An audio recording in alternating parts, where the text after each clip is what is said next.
ஆ, okay sir.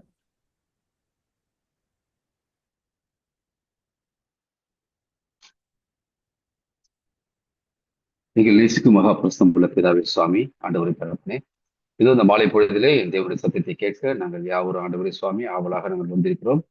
எங்களுக்கு ஆண்டவரே என் தேவனாய் கர்த்தர் நீர் கொடுத்த இந்த நல்ல நேரத்துக்காக நன்றி செலுத்துகிறேன் சுவாமி. ஆண்டவரே எவ்வளவு பேருக்கு இந்த ஸ்லாக்கியம் இல்லாமல் இருக்குது ஆண்டவரே.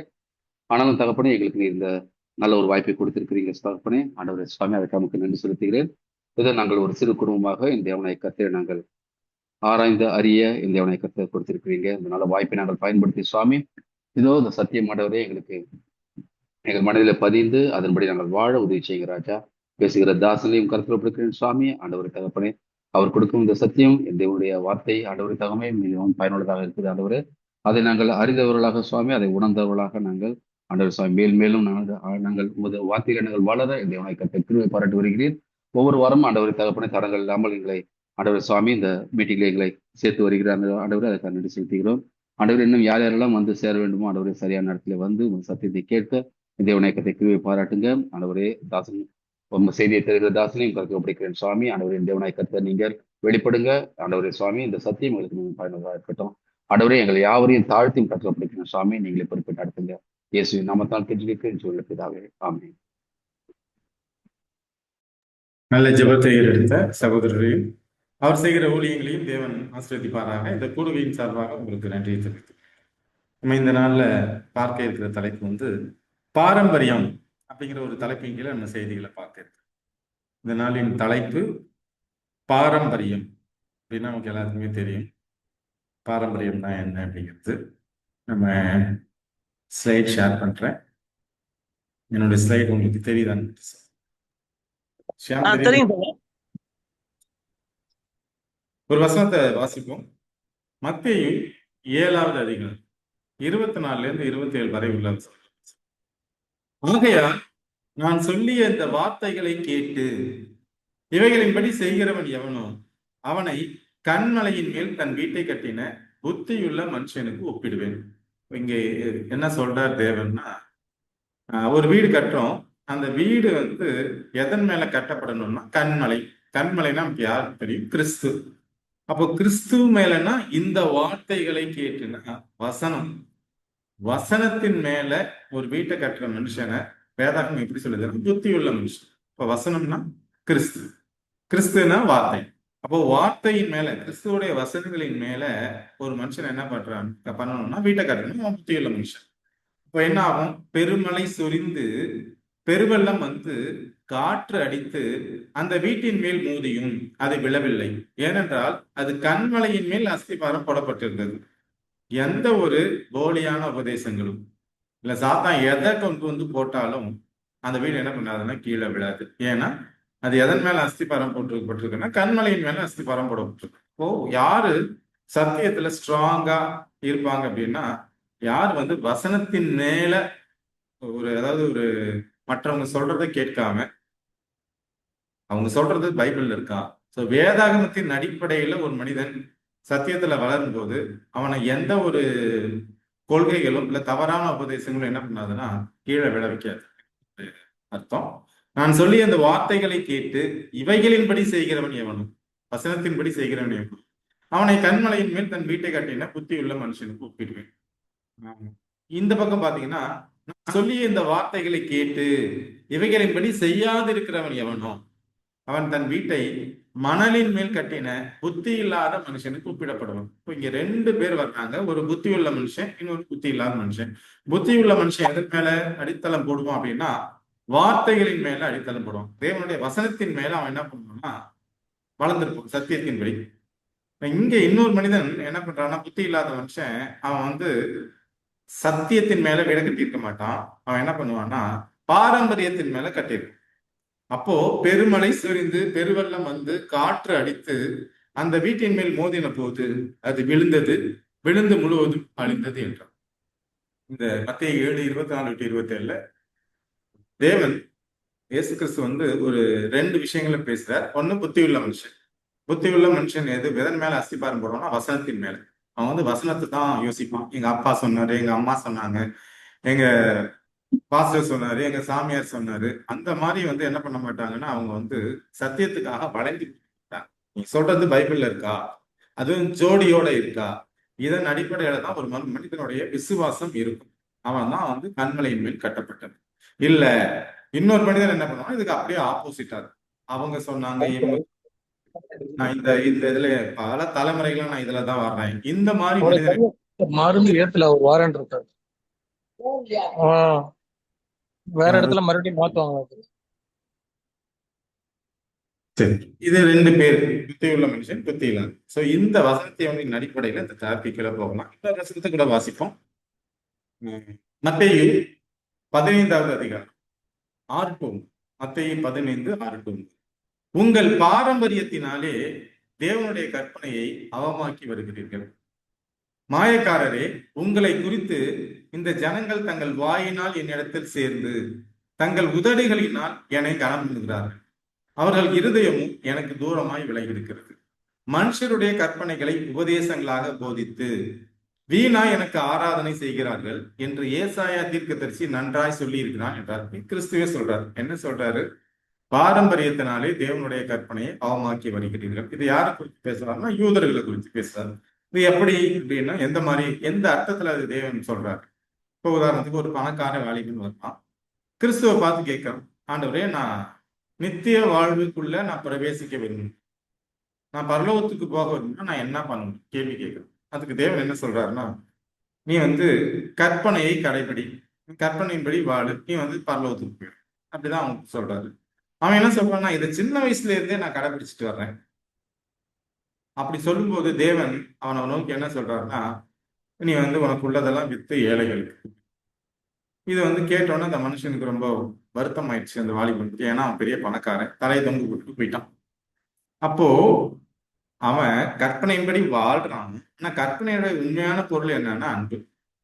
கற்பனைங்கிறது தேவனுடைய கேரக்டர், தேவனுடைய குணம். ஆனா அவன் கற்பனையின்படி வாழ்றான் அப்படின்னா அந்த சடங்காச்சாரம் கடைபிடிக்கிறான். அது உண்மையான அர்த்தத்தோட கடைபிடிக்கல. இப்ப கற்பனையின் பொருள் அன்புன்னா அவன் அன்பா நடந்துக்கணும். இப்ப தனக்குள்ள பக்கத்துல இருக்கிற 10 வீடு இருக்கு. அந்த 10 வீட்டுல உள்ள மனிதர்கள் பட்னியினால பசியினால கஷ்டப்படும் போது இவன்கிட்ட பணம் இருக்கு. அந்த பணத்தினால இவனுக்கு மற்றவர்களுக்கு ஒரு பிரயோஜனம் இல்லை. அதை வச்சு இவன் மட்டும்தான் அனுபவிக்கிறான். அப்போ கற்பனையினுடைய பொருள் அன்பு. அவன் கற்பனையே ஃபாலோ பண்றேன்னு சொல்றான். அவன் பொய் சொல்றது இல்லை, திருடுறது இல்லை, பொய் சாட்சி சொல்றது இல்லை. ஆனா அதை சடங்காச்சார பிரமாணமாக கடைபிடிக்கிறான். ஆனா பக்கத்து வீட்டுக்காரன் பட்னியா இருக்கும்போது, அவன் பணத்துக்கு கஷ்டப்படும் போது, அவன் ஒருவேளை சாப்பாட்டுக்கே கஷ்டப்படும் போது இவனால பணம் இருந்து அதை கொடுக்க முடியலங்கிறது தான் தேவன் என்ன சொல்றாருன்னா, நீங்க பாரம்பரியமா அதை கடைப்பிடிக்கிறாரு. உண்மையான அர்த்தத்தை கடைப்பிடிக்கல, நீங்க அதை சடங்காச்சார பிரகாரமா அதை என்ன பண்றீங்க, கடைப்பிடிச்சு வருகிறீங்க. இதுதான் அவர் வந்து சொல்றாரு. இப்போ உதாரணத்துக்கு யூதர்களுடைய கான்செப்ட் என்னன்னு வச்சுக்கோங்களேன். இப்போ முதல் நாள் சாயந்தரம் 6:30 மணிக்கு சுவிட்சை போட்டாங்க லைட்னா அதை நடுவில் ஆஃப் பண்ண மாட்டாங்க. இதை ஆஃப் பண்ணா என்ன சொல்லுவாங்க, இது வந்து கற்பனையை மீறுகிற செயல். அடுத்த நாள் தான் என்ன பண்ணுவாங்க, 6:30 மணிக்கு தான் ஆஃப் பண்ணுவாங்க. இப்படிலாம் வேதாகமத்துல போடலை. ஆனா அவங்க அதை ஃபாலோ பண்ணுவாங்க. ஒரு பாக்கெட்ல ஒரு கர்ச்சீப் வச்சிருக்காங்கன்னா அந்த கர்ச்சீப் வச்சுக்கிட்டு கொஞ்சம் தூரம் நடந்தாலே அது வந்து வெயிட் சுமை, பாரத்தை சுமக்கிறதா வந்து அப்ப அவங்க என்ன பண்ணுவாங்கன்னா, அவங்க வந்து கர்ச்சீப் வச்சுக்கிட்டு நடக்க மாட்டாங்க. இது மாதிரி அதை சடங்காச்சார சடங்காச்சார பிரகாரமாக அதை ஃபாலோ பண்றவங்களுடைய அது உண்மையான அர்த்தத்தோட என்ன பண்றதுன்னா ஃபாலோ பண்றது இல்லை. இப்ப இதெல்லாம் எப்படி வருதுன்னா, மனுஷருடைய கற்பனைகளை உபதேசங்களாக போதித்து வீணா எனக்கு ஆராதனை செய்கிறார்கள். அப்ப இது வந்து கடவுள் அந்த மாதிரிலாம் சொல்லலை. அவர் சொல்லியிருக்கிறதோட அர்த்தம் வேற அர்த்தம். மனுஷன் கூட அன்பா இருக்குங்கிறதுக்காக தான் அவர் கற்பனையை கொடுத்தது. அதனாலதான் அம்மா அப்பாவை பார்த்துக்கோ, விபச்சாரம் பண்ணாத, பொய் சாட்சி சொல்லாத, கொலை செய்யாத, அடுத்தவங்க பொருளுக்கு ஆசைப்படாத, இந்த மாதிரி அவர் வந்து சொல்றதே மனுஷன். ஆனா இங்க வந்து அதை வந்து அவங்க வந்து உண்மையான கடைபிடிக்காம அவங்க என்ன பண்றாங்கன்னா, அவங்க பாரம்பரியத்துல அப்படியே வர வர வர அப்படியே குறைஞ்சிட்டே வருது. அதை அவங்க என்ன பண்றாங்க, ஃபாலோ பண்றாங்க. இதைதான் வந்து பாரம்பரியத்தினால கற்பனையை வந்து எப்படி அவமாக்குகிறார்கள் அப்படிங்கிறத குறித்து இந்த வேதவசனம் வந்து சொல்லுது. ஸோ இந்த ஒரு 2 விஷயத்தோட இந்த தலைப்பின் கீழே போறதுக்கு முன்பாக ஒரு சிறிய ஜெபம். இரக்கத்தில் ஐஸ்வர்யம் உள்ள எங்கள் பரலோக தந்தையே, அதனால மாலை வேலைக்காக உம்மை துதித்து உம்மை ஆராதித்து உமக்கு நன்றி செலுத்துகிறோம். ஏதோ இந்த வாரம் முழுவதும் எங்களை பாதுகாத்தீர், பராமரித்தீர், ஆற்றினீர், தேற்றினீர், சுகத்தையும் பலத்தையும் கொடுத்தீர் சுவாமி. இதோ இந்த கூடுகையில கலந்து கொள்வதற்கு தேவன் எங்களுக்கு வாய்ப்பை கொடுத்திருக்கீங்க. அதற்காக உங்களுக்கு நன்றி செலுத்துகிறோம். ஆண்டவரே, இதோ அந்த கூடுகையில பங்கு பெற்றிருக்கிற எங்கள் ஒருவரையும் தேவன் ஆசீர்வதித்து ஆவியானவரை கொடுத்து இந்த சத்தியத்தை புரிந்து இதை நாங்கள் எங்களுடைய வாழ்க்கையில் கடைபிடிக்கிறதுக்கு தேவன் கிருபை செய்யும்படியாக இடத்தில் கெஞ்சுகிறோம். இதற்கு தடையாக இருக்கிற எங்களுடைய பாவங்களையும் குற்றங்களையும் குறைகளையும் மீறுதல்களையும் மன்னித்து நாங்கள் செய்கிற சிறியத்தை பற்றி கேளுங்க சுவாமி.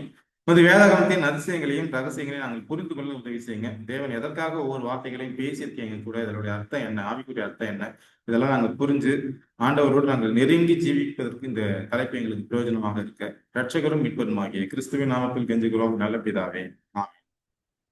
நம்ம யோவான் 5வது அதிகாரம், இந்த தலைப்பு தான், இந்த அதிகாரத்தை தான் எனக்கு இந்த நாளில் பார்க்க போறோம். யோவான் 5வது அதிகாரம் 10, 11, 12 இந்த 3 வசனங்களை வாசிப்போம். ஆதலால் யூதர்கள் குணமாக்கப்பட்டவனை நோக்கி, இது ஓய்வு நாளா இருக்கிறது, படுக்கையை எடுத்துக்கொண்டு போகிறது உனக்கு நியாயம் இல்லை என்றார்கள். அவன் அவர்களுக்கு பிரதியுத்தரமாக, என்னை சொஸ்தமாக்கினவர் உன் படுக்கையை எடுத்துக்கொண்டு நடவென்று எனக்கு சொன்னார் என்றார். அதற்கு அவர்கள், உன் படுக்கையை எடுத்துக்கொண்டு நடவென்று உடனே சொன்ன மனுஷர் யார் என்று அவனிடத்தில் கேட்டார்கள். எந்த இடத்துல வருது அப்படின்னு பாத்தீங்கன்னா, பெத்தஸ்தா குளத்துக்கு பக்கத்துல 30 வருஷமா வியாதிப்பட்ட ஒரு மனுஷன் படுத்த படுக்கையா இருக்கான். அவனால அந்த குளத்துல தண்ணீரை தேவதூதர் கலக்குவாங்கன்னு ஒரு நம்பிக்கை இருக்கு. அந்த டைம்ல அவனை இறக்கி விடுறதுக்கு யாரும் இல்லை. அதுக்குள்ள வேற ஒருத்தர் இறங்கிடுறாங்க. அவனுக்கு சுகம் கிடைக்க மாட்டேங்குது. 38 வருஷமா படுத்த படுக்கையா இருக்கு. கிறிஸ்து அவனை என்ன பண்றாரு சொல்லி எடுத்து என்ன சொல்றாருன்னா, நீ சொஸ்தமாகிறத விட நீ படுக்கை எடுத்து கொண்டு போ அப்படின்றது மாதிரி சொல்றாரு. அவரு எடுத்துட்டு சொன்னா அவன் எடுத்துட்டு நடந்து போறான்.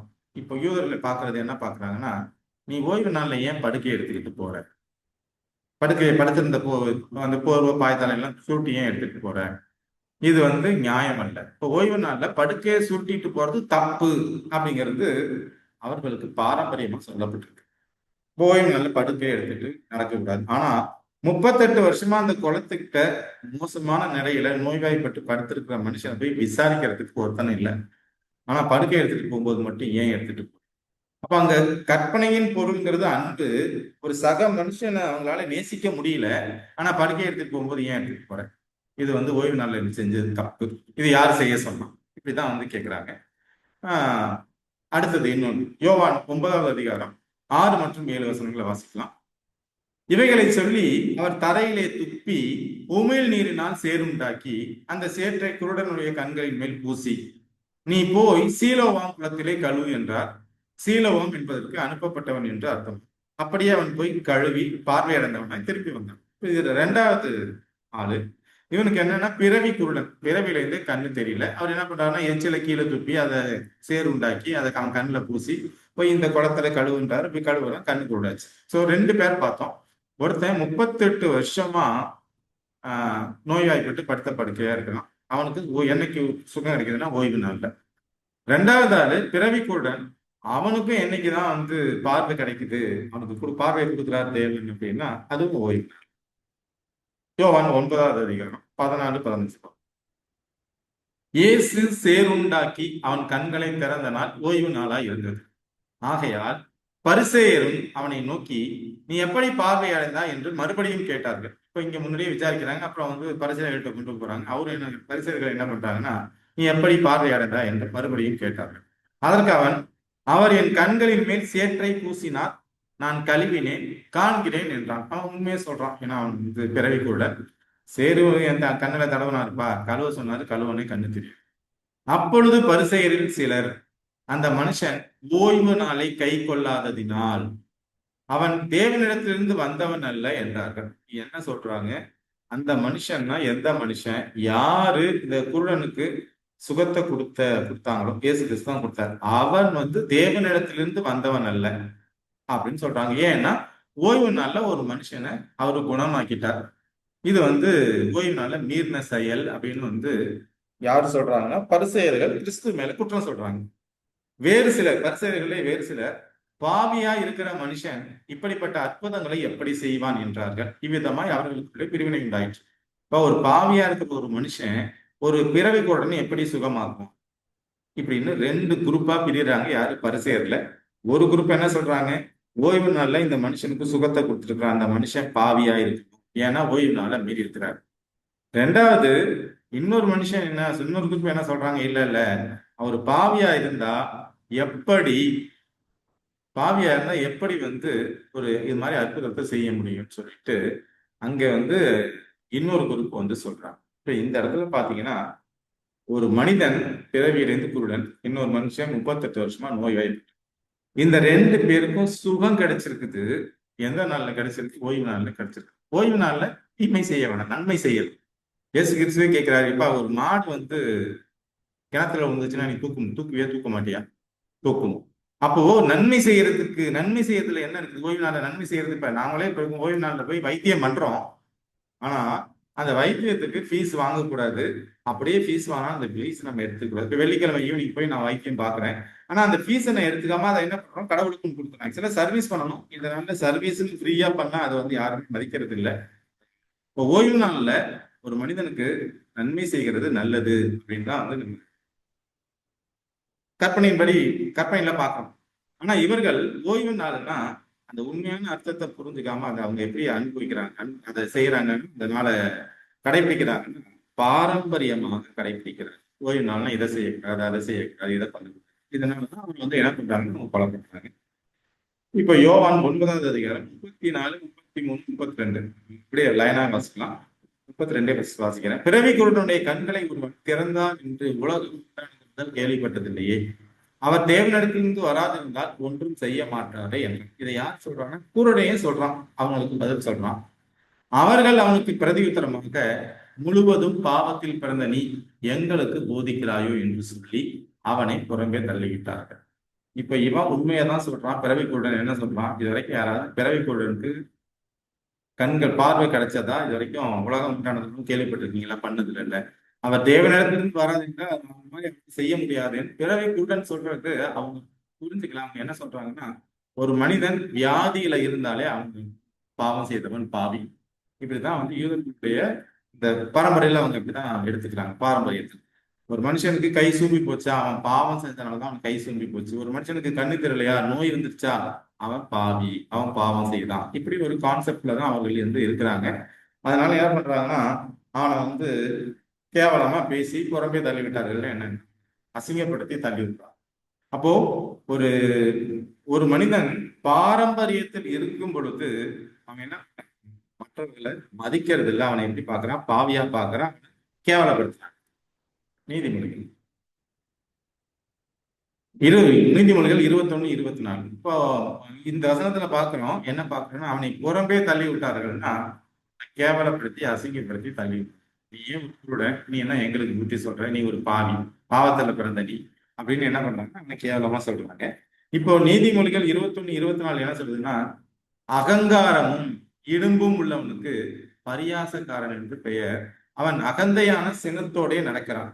இப்போ ஒரு மனிதன் பாரம்பரியத்துல இருக்கும்போது அவன்கிட்ட என்னன்னா, அவன் கண்மனையின் மேல கட்டப்பட்டவன் அல்ல. அவன் எதன் மேல கட்டப்பட்டவன்? மணல் மேல கட்டப்பட்டவன். அவன்கிட்ட என்ன இருக்குன்னா, பரியாசம் இருக்கும், அகந்தை இருக்கும், அடுத்தவனை கேவலப்படுத்துவான். அப்போ இந்த மாதிரி குணம் பாரம்பரியத்துல இருக்கு அப்படின்னா, நீங்களும் நானும் பாரம்பரியத்துல இருக்கோம்னா நம்ம கிட்ட என்ன பண்ணணும்னா இந்த குணம் இருக்கும். அகங்காரமும் இடும்பு உள்ளவனுக்கு பரியாசக்காரன் என்று பெயர், அவன் அகந்தையான சினத்தோட நடக்கிறான்னா, ஒரு மனிதன் பாரம்பரியத்துல இருக்கிறான்னா அவன் கண்மலையின் மேல் கட்டப்பட்டவன் அல்ல. அவன் எதன் மேல கட்டப்பட்டவன்னா, மணல் மேல கட்டப்பட்டவன். அவன் எப்படி இருக்கு? அவனை எப்படி பைபிள் சொல்லுதுன்னா பரியாசக்காரன் அப்படின்னு. இப்ப பாரம்பரியத்துல இருக்கிற மனுஷனா பரியாசக்காரன் சொல்லுதுன்னா, நாம எதுல இருக்கிறோங்கிறத அவனுக்கு யூதர்களுக்கு தான் இது பொருந்துமா அப்படின்னா நமக்கும் பொருந்தும். நாம எதுல இருக்கணும்ன்றது நம்ம யோசிக்கணும். சங்கீதம் 1:1 எப்படி சொல்லுதுன்னா, துன்மார்க்கருடைய ஆலோசனையில் நடவாமலும் பாவிகளுடைய வழியில் இல்லாமலும் பரியாசக்காரரும் இடத்தில் உட்காராமலும். இங்க சங்கீதம் என்ன சொல்லுதுன்னா, அதேதான். பரியாசக்காரர் எப்படி சொல்லுதுன்னா துன்மார்க்கர் அப்படின்னு சொல்லுது. துன்மார்க்கருடைய ஆலோசனை நடவாமலும் பாவிகளுடைய வழிகள் இல்லாமலும் பரியாசக்காரர் உட்காரும் இடத்தில் உட்காராமலும். அப்போ இந்த குணங்கள் யார்கிட்ட தான் இருக்கும் அப்படின்னா, பாரம்பரியத்துல இருக்கிறவங்கள்ட்ட என்ன இருக்கும்? துன்மார்க்கன்னு சொல்லுது, பாவின்னு சொல்லுது, பரியாசக்காரன்னு சொல்லுது இந்த வசனம். அப்போ நம்மளுடைய பேச்சு எப்படி இருக்கும்? கண்மலையில கட்டப்பட்ட கிறிஸ்துவின் குணத்தை வெளிப்படுத்துற ஒரு பேச்சு நம்மள்ட்ட இருக்கணுமா? இல்ல பாரம்பரியத்துல இருக்கிறவங்க எப்படி அந்த 38 வருஷம் வியாதிப்பட்டவன்ட்ட எப்படி அவங்க பிஹேவ் பண்றாங்க, இந்த பிறவியிலே குருடன்ட்ட எப்படி பிஹேவ் பண்றாங்க, இந்த மாதிரி பேச்சு இருக்கணுமா அப்படிங்கிறத நம்ம யோசிச்சு பார்க்கணும். ஸோ அப்ப பாரம்பரியத்துல இருக்கிற உங்களுடைய பேச்சு வேற மாதிரி இருக்கும் மாதிரி பேச்சுல வரக்கூடாது. நம்ம பேச்சு எப்படி இருக்குன்னா, கிறிஸ்துவை போன்ற குணத்துல நம்ம இருக்கணும்.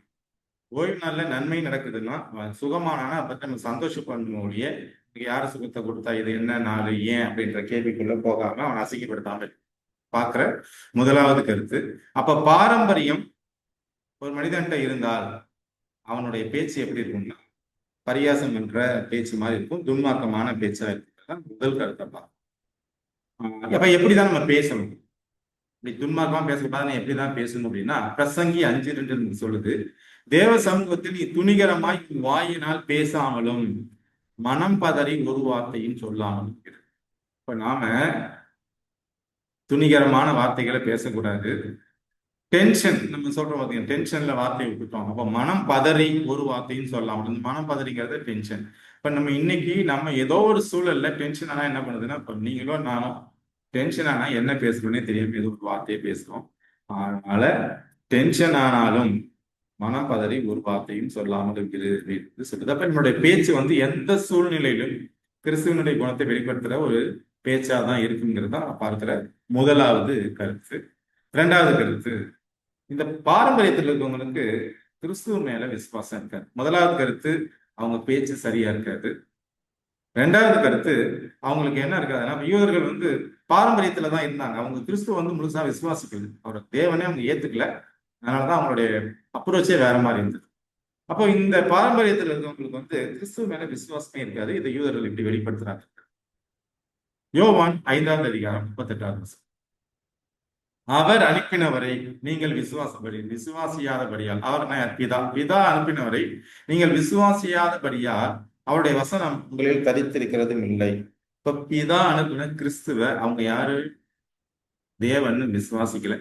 இப்ப இந்த யூதர்கள் யாரதான் வந்து தேவன் சொல்றாங்கன்னா, இயேசு கிறிஸ்துவ தான் அவங்க தேவன் சொல்றாங்க. நம்ம பார்த்தோம், ஆபிரகாம சந்திச்சது, யாக்கோபை சந்திச்சது, இன்னும் ஈசாக்கு, அவங்களுடைய மோசை, அவங்களுடைய முற்பிதாக்கள்லாம் சந்திச்சது யாரு, கிறிஸ்து தான். நீங்க யோவான் 1 அதிகாரத்துல வாசி பாத்தீங்கன்னா 16, 17, 19 வருஷங்கள்ல பிதாவை ஒருவனும் ஒரு காலும் கண்டதில்லை, பிதாவின் மடியில் இருக்கிற குமாரனே அவரை அறிவிக்க உலகத்திற்கு வந்தார் அப்படின்னு சொல்லி. இப்ப மோசே கிட்ட கற்பனையை கொடுத்தது யாரு, ஆபிரகாம் என் நாளை காண ஆவலா இருந்தான், கண்டு களி கூட்டார் அப்படின்னா கிறிஸ்து சொல்லுவார். அப்படிதான் அவர் கல்லெடுத்து அறிக்கணும். அப்போ இவங்க யாரதான் தேவன்னு சொல்றாங்கன்னா கிறிஸ்துவ தான் சொல்றாங்க. ஆனா அந்த கிறிஸ்துவே இந்த உலகத்துல வந்து நான் தாண்டா அதுன்னு சொல்லும்போது என்ன பண்றாங்க, அவர் உலகத்தில் இருந்தார், உலகமும் அவரை அறியவில்லை. அவர் தான் உலகத்தை உண்டாக்கினார், அவர் தான் இந்த உலகத்துல இருக்கிறாரு, நான் தாண்டா உங்க அப்பா, நான் தாண்டா உங்களுடைய கடவுள், நான் தான் உங்களை படைச்சேன்னு சொல்றாரு. ஆனா என்ன பண்றாரு, உலகம் வந்து அந்த மக்கள் வந்து அவர் விசுவாசிக்கல, அவர் அறியலை.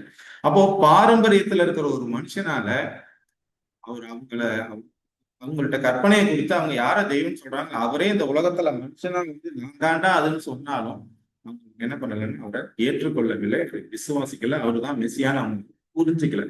அவங்களுடைய எதிர்பார்ப்பு தச்சன் வீட்டுல வந்த ஏழை, அவங்களுடைய எதிர்பார்ப்பு எப்படின்னா அவர் பெரிய பணக்கார வீட்டுல ராஜா, இப்படிதான் அவங்க எதிர்பார்ப்பாங்க. கிறிஸ்துவ வந்து நமக்கெல்லாம் விடுதலை வாங்கி தருவார் ரோமர்கள்ட்ட இருந்து, அப்படி அவங்க எதிர்பார்த்தாங்க. இவர் வந்துட்டு வேற ஒரு ராஜ்யத்துக்குள்ள அவங்களை சேர்க்கறதுக்கு, வேற ஒரு விசுவாசத்துல கொண்டு போறதுக்காக தான் அவர் இருந்தாரு. ஆனா அதை என்ன பண்ணா அவங்க ஏத்துக்கல. இப்போ பாரம்பரியத்துல இருக்கிற ஒரு மனுஷனால தேவன் மேல விசுவாசம், நம்பிக்கை இருக்காது பார்க்கலாம். யோவான் 4:48 அப்பொழுது இயேசு அவனை நோக்கி, நீங்கள் அடையாளங்களையும் அற்புதங்களையும் காணாவிட்டால் விசுவாசிக்க மாட்டீர்கள் என்றார். நூற்றுக்கு அதிபதி ஒருத்தனுடைய பிள்ளை முடியாம இருக்குது. அப்ப வந்து அவன் கேட்கும்போது இயேசு கிறிஸ்து என்ன பண்றாரு, இந்த வார்த்தையை வந்து சொல்றாரு. அப்போ விசுவாசத்தை இன்னைக்கு பாத்தீங்கன்னா இது அப்படியே நம்மளுடைய மக்கள் வச்சோம்னா, இன்னைக்கு மக்கள் வந்து யாரை விசுவாசிக்கிறாங்கன்னா, எங்க அடையாளமும் அற்புதங்கள் நடக்குதோ இப்போ 2 வசனங்களை பார்த்தோம். ஒண்ணு, பாரம்பரியத்துல இருக்கிறவங்க முதல்ல தேவனை நம்ப மாட்டாங்க, விசுவாசிக்க மாட்டாங்க. இன்னைக்கு நம்ம பாக்குறோம் ஒரு சில சபைகள்ல என்ன பண்றாங்கன்னா, கிறிஸ்துவே அவங்க ஏத்துக்கிறது இல்லை, கிறிஸ்துவ விட நம்ம மாதா இல்லாம கிறிஸ்து வந்துட்டாங்க அப்படின்னு சொல்றாங்க. அப்புறம் ஒரு அதுல ஒரு அந்தோனியார் சர்ச்சுக்கோ இல்ல செபஸ்தியார் கோயிலுக்கோ இல்ல எங்க போனாலும் அவங்களதான் கூப்பிடுறாங்க, எங்க கிறிஸ்துக்கு முக்கியத்துவம் கொடுக்க மாட்டாங்க. ஈவன் வேளாங்கண்ணிக்கு போறவங்களே கிறிஸ்துவுக்கு யாரும் முக்கியத்துவம் கொடுக்கறது இல்லை. அங்க போய் யாரை கும்பிடுறாங்கன்னா அவங்க வந்து கிறிஸ்து மேல அவங்களுக்கு விசுவாசம் இருக்காது. யார் மேலதான் இருக்கணும்? மாதா மேலதான் நிறைய பேர் விசுவாசம் இருக்கும். நிறைய புனிதர்கள் மேலதான் வந்து விசுவாசிக்கிறாங்க. இல்ல பாரம்பரிய திருச்சபைகள் இருக்கிறவங்க, எங்க அப்பா அப்பா அம்மா இவங்க எங்க தாத்தா பாட்டி முப்பாட்டம் எல்லாம் இதுலதான் இருக்கிறாங்க அப்படிங்கிறவங்க வந்து அந்த பாரம்பரியத்தின் வழியா தான் அதை ஃபாலோ பண்றாங்களுடைய தேவனுடைய வசனத்தின் அடிப்படையில என்ன பண்றதுன்னா அவங்க விசுவாசிக்கிறது இல்லை. அதனால என்ன பண்றதுன்னா கிறிஸ்துவை விட மற்றவங்க மேல என்ன பண்றாங்கன்னா அதிக விசுவாசத்தில் இருக்கு. இதுல முதல் கருத்து. ரெண்டாவது பார்த்தோம், அடையாளங்களையும் அர்த்தங்களையும் பார்த்தாதான் நிறைய பேர் என்ன பண்றாங்கன்னா நம்புறாங்கிறத நம்ம ரெண்டாவது வசனத்துல பார்க்கறோம். மூன்றாவது பாத்தீங்கன்னா லூக்கா 22:67, நீ கிறிஸ்துவா அதை எங்களுக்கு சொல் என்றார்கள். அதற்கு அவர், நான் உங்களுக்கு சொன்னாலும் நம்ப மாட்டீர்கள். ஏன்னா கிறிஸ்துன்னா யாரு? குமாரன், பிதாவுடைய குமாரன் தான் கிறிஸ்து. தேவனுடைய குமாரன் தான் கிறிஸ்து. இதை வந்து யாரு வந்து சொல்றா அப்படின்னு பாத்தீங்கன்னா பேதுரு தான் சொல்லுவார். நான் யாருன்னு எல்லாரும் சொல்லிக்கிறாங்க அப்படிங்கும் போது, நீங்க வந்து போதகர் இருக்கிறாங்க, தீர்க்க தரிசியில ஒருத்தர்னு சொல்றாங்க அப்படின்லாம் சொல்றாங்க போது, நீ என்னப்பா சொல்ற அப்படின்னு கேட்கும்போது பேதுரு என்ன சொல்றாருன்னா, நீ ஜீவனுள்ள தேவனுடைய குமாரனாகி கிறிஸ்து அப்படின்னு வந்து யார் சொல்லுவா? பேதுரு சொல்லுவோம். ஏன்னா கிறிஸ்து அப்படின்னா அவர் தேவனுடைய குமாரன். ஆனா இவர் பேர் என்னன்னா இயேசு அப்படின்னு அவரை கூப்பிடுறாங்க. ஆனா அவர் யாருன்னா கிறிஸ்துன்னா அது தேவனுடைய குமாரன். இப்ப அவங்க என்ன கேட்கறாங்க, நீ கிறிஸ்துவா, நீ தேவனுடைய குமாரனா, நீ கடவுள் மனுஷனா வந்திருக்கீங்களா அப்படின்னு கேட்கும்போது அவர் என்ன சொல்றாரு, நான் சொன்னாலும் நீங்க நம்ப மாட்டீங்க அப்படின்னு. அப்போ அவர்கள் என்ன பண்றாங்கன்னா இயேசுவை கிறிஸ்துவாக அங்கீகரிக்கவில்லை, ஏற்றுக்கொள்ளல, விசுவாசிக்கல. இது வந்து ஏன்னா அவங்க பாரம்பரியத்துல. இது வந்து ரெண்டாவது கருத்து. முதல் கருத்து என்ன பார்த்தோம், அவங்க வந்து அவங்களுடைய பேச்சு வேற மாதிரி இருக்கு. ரெண்டாவது கருத்து, அவங்க தேவன் மேல விசுவாசம் வைக்க மாட்டாங்க. ஏன்னா அவங்க பாரம்பரியத்துல இருக்கிறாங்க. இது அந்த காலத்து யூதர்களுக்கு மட்டுமல்ல, இன்றைக்கும் பாரம்பரியத்துல இருக்கிற திருச்சபைகள் இருக்கிறவங்க கிறிஸ்து மேல முழுமையாக விசுவாசம் வைக்க மாட்டாங்க. அவங்க விசுவாசம் வேற ஒரு இருக்குங்கிறது நம்ம நேரடியாவே பாக்குறோங்கிறது ரெண்டாவது. மூன்றாவது, அவங்க எப்படி பார்ப்பாங்கன்னா கோபம் வெறுப்பை வந்து உமிழ்வாங்க. எப்படி உமிழ்றாங்க? யோவான் 5வது அதிகாரம் 15 மற்றும் 16, அந்த மனுஷன் போய் தன்னை சொஸ்தமாக்கினவர் இயேசு என்று யூதர்களுக்கு அறிவித்தான். யார் இந்த 38 வருஷம் வியாதியா இருந்து தேவன் படுக்கை எடுத்து சூட்டி கொண்டு போகணும்னு சொல்றான். அந்த மனுஷன் என்ன பண்றான், அவனுக்கு அவர் யாரு சுத்தப்படுத்தினான்னு அவனுக்கு தெரியல. அதுக்கப்புறம் அவன் என்ன பண்றான், கண்டுபிடிச்சு என்ன சொல்றான்னா யூதர்கிட்ட போய் சொல்றான், தன்னை சுஸ்தமாக்கினவர் இயேசு என்று யூதர்களுக்கு அறிவித்தான். இயேசு இவைகளை ஓய்வு நாளில் செய்தபடியால் யூதர்கள் அவரை துன்பப்படுத்தி அவரை கொலை செய்ய வைத்திருந்தார்.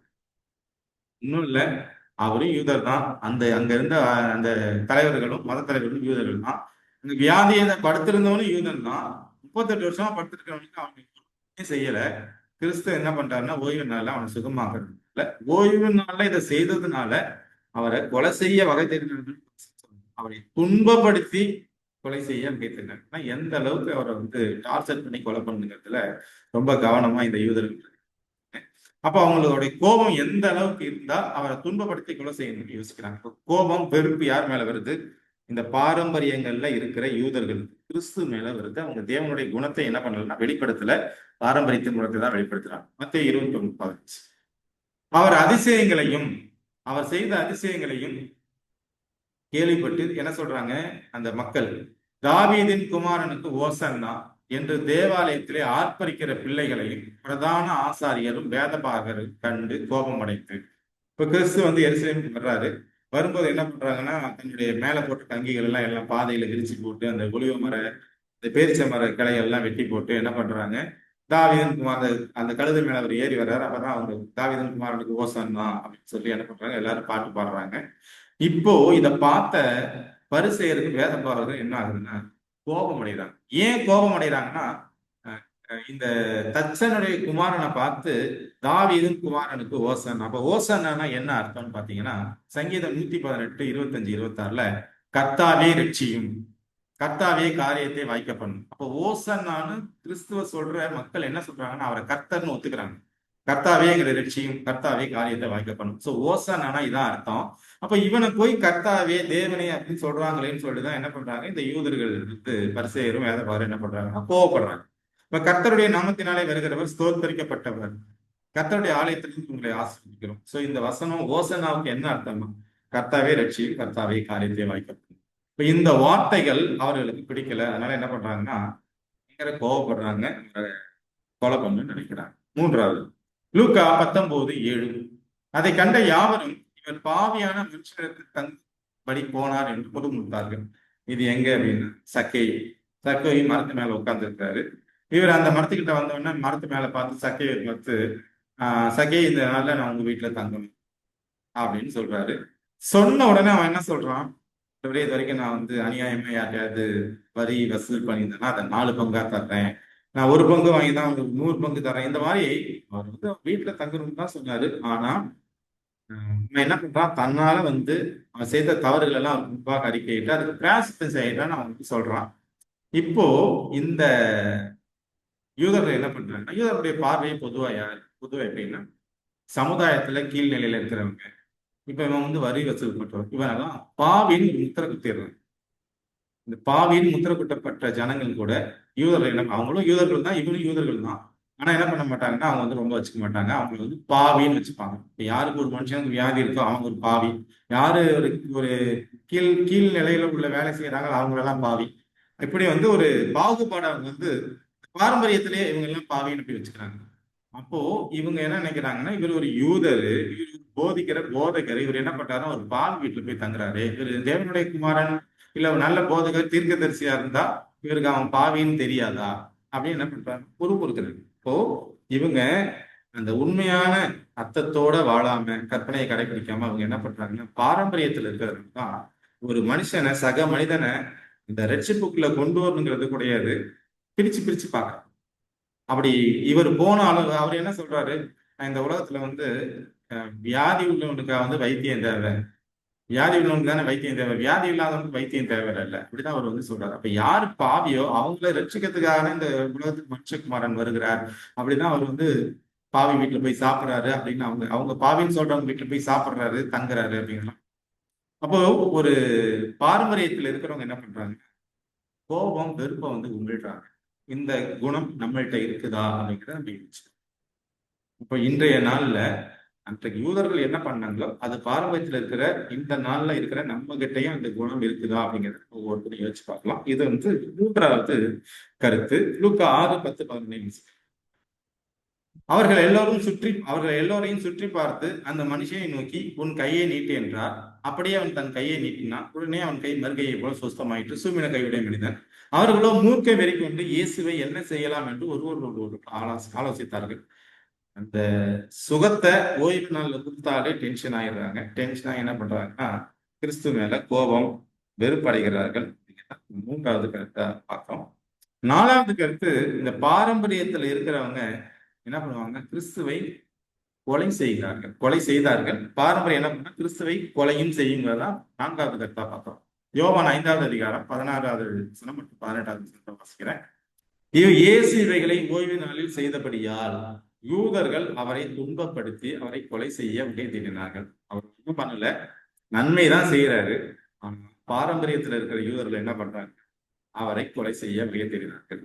அவர் ஓய்வு நாள் கட்டளையை மீறினதும் அல்லாமல் தேவனை தம்முடைய சொந்த பிதா என்று சொல்லி தம்மை தேவனுக்கு சமமாக்கினபடியினாலே யூதர்கள் அவரை கொலை செய்யும்படி அதிகமாய் வகை தேடினார்கள். கிறிஸ்துவை கிறிஸ்துவன்னு அவங்க ஒத்துக்கவே இல்லை. ஏன் அவங்க ஒத்துக்கலன்னா, நீங்க அப்போஸ்தலர் 13வது அதிகாரம் 24வது வசனம் நினைக்கிறேங்க, அந்த வசனத்தை வாசிச்சா தெரியும். அவங்க வந்து தீர்க்க தரிசனத்தை ஒழுங்கா படிக்கல. படிச்சிருந்தாங்கன்னா அவர் யாருன்னு தெரிஞ்சிருப்பாங்க. அவங்களுடைய எதிர்பார்ப்பு வேற, கிறிஸ்துவா இருப்பவர் எப்படி இருப்பாரு. ஆனா உண்மையான கிறிஸ்து எப்படி வந்தாருங்கிறது நமக்கு எல்லாருக்கும் தெரியும். அவர் வந்து ஒரு ஏழையின் வீட்டுல போட்டுக்கிறதுக்கு ட்ரெஸ் இல்லை, சாப்பாடுறதுக்கு 3 வேளை சாப்பாடு இல்லாத குடும்பத்துக்கு தான் வந்தாரு. அப்போ அவரை இவங்க என்ன பண்றாங்க, ஓய்வு நாள்ல நன்மை தான் செய்யறாரு, ஒரு மனுஷனுக்கு சுகத்தை கொடுக்குறார். அதனால என்ன பண்றாங்கன்னு அவரை கொலை செய்யறதுக்கு வகை தேடுகிறாங்க அப்படிங்கிறத நம்ம பார்க்கலாம். அப்போ ஒரு மனிதன் பாரம்பரியத்தை ஃபாலோ பண்றான், சடங்காச்சாரத்தை ஃபாலோ பண்றான்னு என்ன பண்றான், கிறிஸ்துவையும் என்ன பண்ண முடியும், கொலை செய்யறதுக்கு அவனால செய்ய முடியுங்கிறத நம்ம எதிர்த்து. மத்தேயு 12:14. அப்பொழுது பரிசேயர் வெளியே போய் அவரை கொலை செய்யும்படி ஒரு விரோதமாய் ஆலோசனைப்படினார்கள். எதனாலன்னா அவர் ஓய்வு நாள் கற்பனையை மீறாரு. லூக்கா 19வது அதிகாரம் 14வது வசனம். அவனுடைய ஊரார் அவனை பகைத்து, இவன் எங்கள் மேல் ராஜாவா இருக்கிறது எங்களுக்கு மனதில்லை என்று சொல்லும்படி அவன் பின்னே ஸ்தானாதிபதிகளை அனுப்பினார்கள். இது யாருன்னா, பிரபு ஒருவன் ராஜ்யத்தை பெற்றுக்கொள்வதற்காக தூர தேசத்துக்கு போயிருக்கிறான். இது லூக்கா 19 அதிகாரத்தை வாசிங்கன்னா, பிரபுங்கிறது யாருன்னா இந்த இடத்துல கிறிஸ்து நமக்காக பிதாட்ட போய் ராஜ்யத்தை பெற்றுக்கொள்றதுக்காக எங்க போறாருன்னா, அவர் வந்து ஆஹ் பரலோகத்துக்கு போறாரு. போயிட்டு அங்கிருந்து ராஜ்யத்தை வாங்கிட்டு திரும்ப வந்து நம்மளை அழைச்சிட்டு போறதுக்காக வர்றாரு. ஆனா இந்த யூதர்கள் என்ன சொல்றாங்கன்னா, இவன் எங்கள் மேல் ராஜாவா இருக்கிறது எங்களுக்கு மனதில்லை என்று சொல்லும்படி அவன் பின்னே ஸ்தானாதிபதிகளை அனுப்பினாங்க. இப்ப கிறிஸ்து எங்களுக்கு வேண்டான்னு சொல்றாங்க.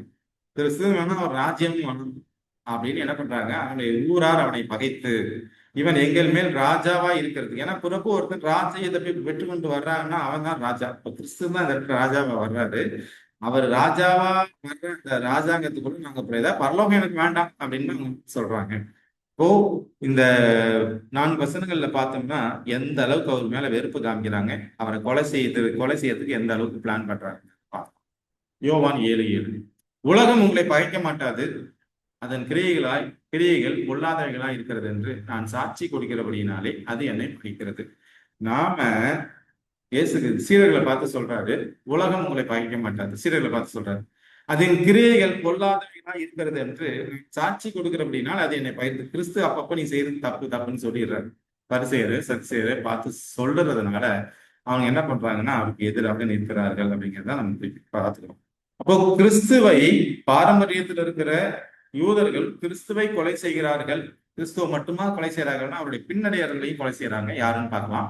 அப்போஸ்தலர் 6வது அதிகாரம் 10, 11, 12, 13. அவன் பேசின ஞானத்தையும், இது யாரு குறித்து பேசுறதுன்னா ஸ்தேவானை குறித்து பேசுது. அவன் பேசின ஞானத்தையும் ஆவியையும் எதிர்த்து நிற்க அவர்களால் கூடாமற் போயிற்று. அப்பொழுது அவர்கள், மோசேக்கும் தேவனுக்கும் விரோதமாக இவன் தூஷண வார்த்தைகளை பேச கேட்டோம் என்று சொல்லும்படியாக மனுஷரை ஏற்படுத்தி ஜனங்களையும் மூப்பரையும் வேதபாரகரையும் எழுப்பிவிட்டு அவன் மேல் பாய்ந்து அவனை பிடித்து ஆலோசனை சங்கத்திற்கு முன்பாக எடுத்துக்கொண்டு போய் பொய் சாட்சிகளையும் நிறுத்தினார்கள். இவர்கள், இந்த மனுஷன் இந்த பரிசுத்த ஸ்தலத்துக்கும் வேத பிரமாணத்துக்கும் விரோதமாக தூஷண வார்த்தைகளை ஓயாமற் பேசுகிறன்னு சொல்லி யாரு மேல குற்றம் சுமத்துறாருன்னா ஸ்தேவான் மேல குற்றம் சுமத்துறாங்க. குற்றம் சுமத்துறது மட்டும் அல்லாம அப்போஸ்தலர் 7:58 பாத்தீங்கன்னா, அவனை நகரத்துக்கு புறம்பே தள்ளி அவனை கல்லெறிந்தார்கள். சாட்சிக்காரர் தங்கள் வஸ்திரங்களை கழற்றி சவுல் எனப்பட்ட ஒரு வாலிபனுடைய பாதத்தின் அருகே வைத்தார்கள். இப்ப சவுல் அந்த இடத்துல இருக்கிறாரு, பவுல் தாங்க, பவுலுங்கிற சவுல் அவரு இருக்கிறாரு. இப்ப ட்ரெஸ் எல்லாம் கழட்டி அவனை வச்சு அவனை கல்லெறிஞ்சு கொள்றாங்க. அப்போ பாரம்பரியத்துல இருக்கிறவர்கள் கிறிஸ்துவை மட்டும் கொலை செய்யல, அவருடைய பின்னடியார்களையும் கொலை செய்வாங்க. நாளைக்கு இந்த இதே பாரம்பரியத்துல இருக்கிறவர்கள் தான் உங்களையும் என்னையும் என்ன பண்ணுவாங்க, கொலை செய்வார்கள். ஒரு மனிதன் பாரம்பரியத்துல இருக்கிறான் அப்படின்னா அவன் என்ன பண்றான், கிறிஸ்துவை கொலை செய்யறான்னா கிறிஸ்துவனுடைய பின்னடியார்களாகிய நம்மையும் நாளைக்கு கொலை செய்வார்கள். உலகத்தின் முடிவு காலத்துல கிறிஸ்துவர்களுக்காக இதெல்லாம் நடக்குங்கிறத நம்ம புரிஞ்சுக்கிறோம். அப்போ ஒரு மனிதன் பாரம்பரியத்துல இருக்கிறான்னா அவன்கிட்ட கிறிஸ்துவின் குணம் இருக்காது. அவங்க பேச்சு என்ன மாதிரி இருக்கும்னா வேற மாதிரி இருக்குங்கிறத நம்ம முதலாவது கருத்தா வந்து பார்த்தோம். அவங்க எப்படி இருப்பாங்கன்னா கோபம், வெறுப்பு இதை வந்து அவங்க வந்து காமிப்பாங்க. அவங்க என்ன பண்ணுவாங்கன்னா கொலை செய்யறதுக்கு யோசிக்க மாட்டாங்க. கொலை செய்யறது அவர்களை மட்டுமல்ல நம்மளையும் நாளைக்கு வந்து கொலை செய்வார்கள்.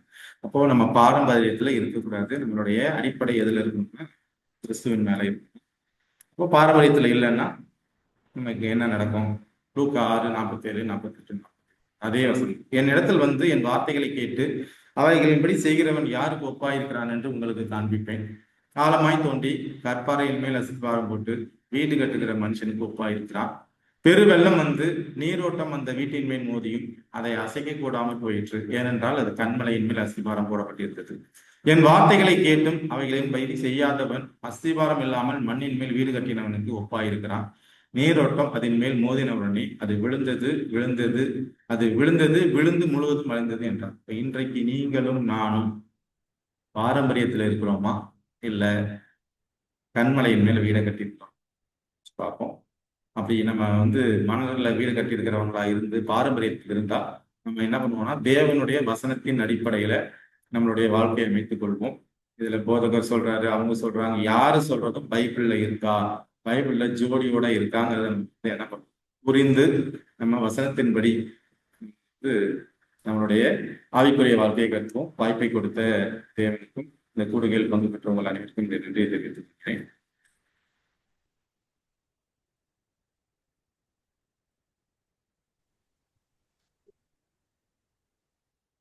ஜெபிப்போம்.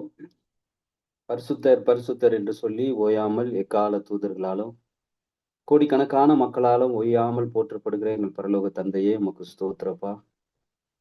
இந்த மாலை வேளையில குடும்பமாய் உடைய சமூகத்துல வரும்படியான கிருபையே எங்க ஒவ்வொருவருக்கும் நீ தந்ததுக்காக உமக்கு நாங்கள் நன்றி செலுத்துகிறோம்.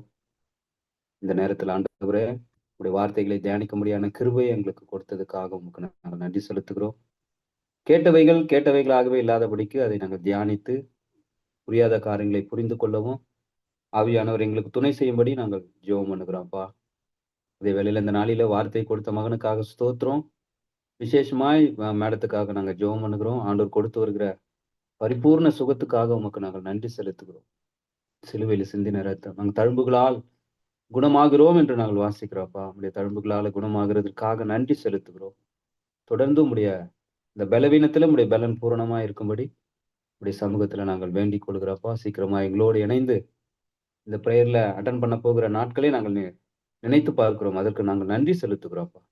தொடர்ந்து உடைய கரம் அந்த குடும்பத்தை நீர் பொறுப்பெடுக்கும்படி செபிக்கிறேன். கலந்து கொண்ட ஒவ்வொருவரையும் ஒரு குடும்பத்தாரையும் பிள்ளைகளுக்காக உமக்கு ஸ்தோத்திரம். எல்லாரையும் நீர் ஆசீர்வதித்து நீர் வழி நடத்தும்படி நாங்கள் ஜெபம் பண்ணுகிறோம்ப்பா. ஆரம்பம் முதல் முடிவு மட்டும் எந்த விதமான டெக்னிக்கல் இஷ்யூ வராதபடிக்கு கர்த்தர் பாதுகாத்து நல்லபடியாய் நடத்தி கொடுத்ததுக்காக உமக்கு நன்றி செலுத்துகிறோம். இந்த வாரம் முழுவதும் இந்த காரியங்களை தியானிக்க ஆவியானவர் எங்களுக்கு உதவி செய்யும்படி நாங்கள் ஜெபம் பண்ணுகிறோம். உம்முடைய நாம மாத்திரம் மகிமைப்படட்டும். இயேசு கிறிஸ்துவின் பரிசுத்த நாமத்தில் வேண்டுகிறோம் பிதாவே. ஆமென். ஆமென்.